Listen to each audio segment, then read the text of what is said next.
दोस्तों भारतीय टीम को आखिरी एक ओवर में चाहिए थे 18 रन और फिर आया संजू सैमसन का तूफान रचा इतिहास।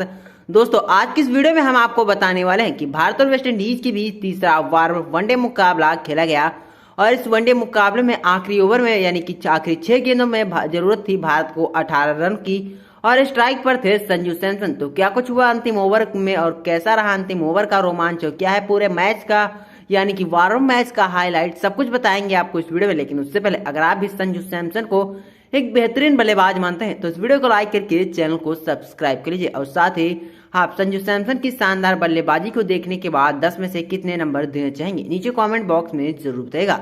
तो दोस्तों एक बार फिर से भारत और वेस्टइंडीज के बीच तीसरा वनडे वार्म मुकाबला खेला गया, जहां पर इस मुकाबले में कांटे की टक्कर देखने को मिली। इस मुकाबले में एक बार फिर से वेस्टइंडीज टीम के कप्तान निकोलस पूरन ने टॉस जीत करके पहले बल्लेबाजी करने का फैसला किया, तो वहीं भारतीय टीम को एक बार फिर से गेंदबाजी करने का जिम्मा मिला। तो इस मैच की पारी की शुरुआत वेस्टइंडीज की तरफ से सलामी बल्लेबाज के रूप में साई होप और कायल मेयर्स मैदान पर उतरे, जहां पर साई होप ने ओवर की चौथी ही गेंद पर शानदार अंदाज में चौका लगाकर अपना खाता खोला और इसके बाद इनिंग के दूसरे ही ओवर में कायल मेयर्स ने एक के बाद एक दो शानदार चौके लगाए। अब इसके बाद यह दोनों खिलाड़ी सिर्फ बाउंड्री में ही डील कर रहे थे।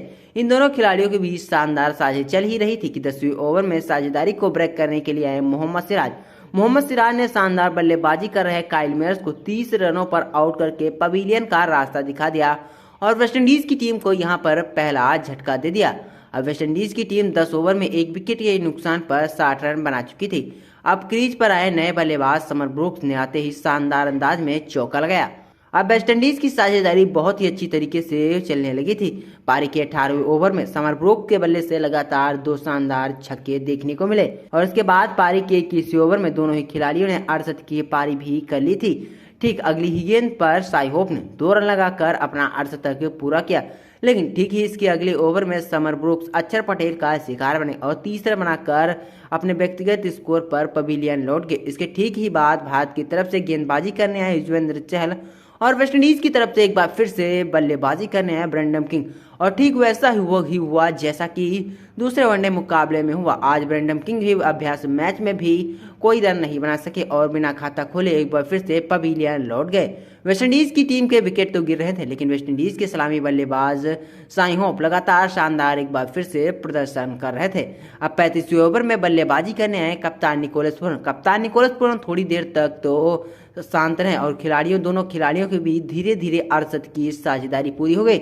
इसके बाद पारी के 43वें ओवर में निकोलस पूरन ने एक के बाद एक 2 गगनचुंबी छक्के जड़े और इससे ही अपना 68 पूरा कर लिया। इस तरीके से 45 ओवर में निकोलस पूरन और साई होप के बीच अच्छी साझेदारी चल रही थी। 45वां ओवर में पूरन ने करा छक्का जड़ा और अगली ही गेंद पर शार्दुल ठाकुर ने उन्हें कैच आउट करा दिया। 55 रनों के स्कोर पर निकोलस पूरन आउट होकर पवेलियन चले गए और साथ ही 46वें ओवर में शानदार अंदाज में एक छक्का लगाकर साई होप ने एक बार फिर से वार्म अप मैच में अपना शतक पूरा कर लिया। इसके बाद पारी का 49वां ओवर करने आए शार्दुल ठाकुर और वेस्टइंडीज की तरफ से खेल रहे 111 रनों पर साई होप को पवेलियन का रास्ता दिखा और इसके अलावा वेस्टइंडीज की टीम इस तरह 50 ओवर में 295 रन बनाने में कामयाब रही। वेस्टइंडीज की टीम ने भारत के सामने जीत के लिए 296 रनों का लक्ष्य रखा। भारत की तरफ से सलामी जोड़ी के रूप में एक बार फिर से कप्तान शिखर धवन और शुभमन गिल क्रीज पर आए, जहां पर शुभमन गिल ने तीसरे ओवर में शानदार चौका लगाकर उसके बाद सिर्फ बाउंड्री में ही डील करने लगे। इसके बाद टीम इंडिया 10 ओवर में पावर प्ले में कोई विकेट गंवाए बिना 59 रन बना चुकी थी, लेकिन पारी का 12वां ओवर लेकर आए रोमारियो सफर के हाथों में शुभमन गिल ने अपना विकेट गंवा दिया और मात्र 30 रन बनाकर वह पवेलियन लौट गए।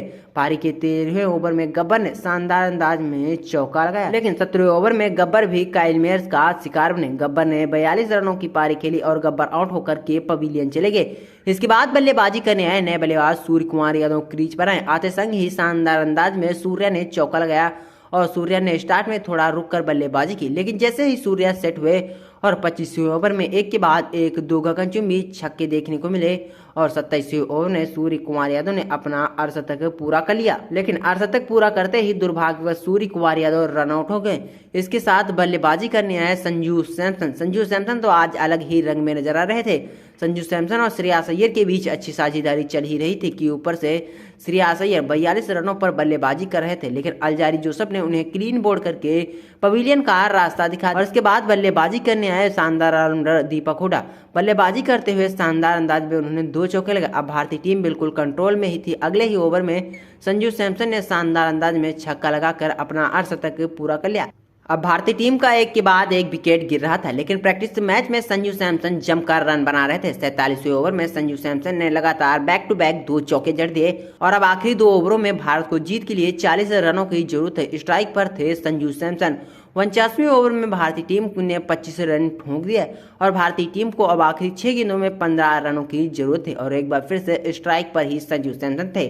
संजू सैमसन ने पहली गेंद पर छक्का मारने की कोशिश की, लेकिन दुर्भाग्यवश बल्ला उनके हाथ से घूम गया और गेंद चौके तक ही पहुंची और इसके बाद अब भारतीय टीम को आखिरी 5 गेंदों में जरूरत थी 11 रनों की, लेकिन दूसरी गेंद डॉट हो गई, मिस हो गई। इस पर कोई रन नहीं बना, जबकि तीसरी गेंद पर वेस्टइंडीज के खिलाड़ियों ने एलपीडब्ल्यू की अपील की, लेकिन मैदानी अंपायर ने इसे नकार दिया। भारतीय टीम को 3 गेंदों पर 11 रनों की जरूरत थी। अगली ही गेंद पर संजू सैमसन ने शानदार अंदाज में गेंद को खेलते हुए 2 रन ले लिए। अब भारतीय टीम को 2 गेंदों पर 9 रनों की जरूरत थी। आपको बता दें पारी की जो 5वीं गेंद थी, इस पर संजू सैमसन ने आगे बढ़कर शानदार अंदाज में बॉलर के सर के ऊपर से छक्का मार दिया। अब भारतीय टीम को जीत के लिए आखिरी गेंद में सिर्फ 3 रनों की दरकार थी और स्ट्राइक पर अब भी संजू सैमसन ही खड़े थे। संजू सैमसन ने अंतिम गेंद को उठाकर मारा और गेंद बाउंड्री तक पहुंच गई और इस तरीके से भारत को चौका मिल गया। भारतीय टीम यह मुकाबला जीत गई और इस मुकाबले में टीम इंडिया 5 विकेट से यह मुकाबला जीत गई। वैसे दोस्तों, आप संजू सैमसन की शानदार बल्लेबाजी देखने के बाद 10 में से कितने नंबर देना चाहेंगे नीचे कॉमेंट बॉक्स में जरूर बताइएगा।